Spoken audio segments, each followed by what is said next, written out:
Here we have a very loose towel rail. I'll show you how to tighten it and get it back to brand new. Very simple with the tools at home.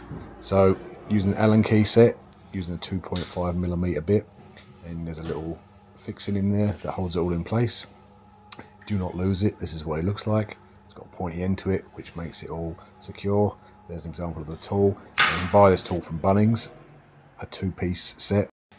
The tool will come around the house for so many small projects. Absolute bargain. So take the towel rail off completely. One end still secure on the wall. That was the tight end. Take off the back plate and you'll see 2 screws. All you got to do with a crosshead screwdriver is tighten them up just till you feel tension. Don't go over tight. There's no need. Just tighten them nice and tight.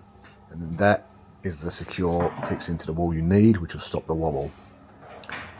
Put your back plate back on. Put the towel rail in the other side.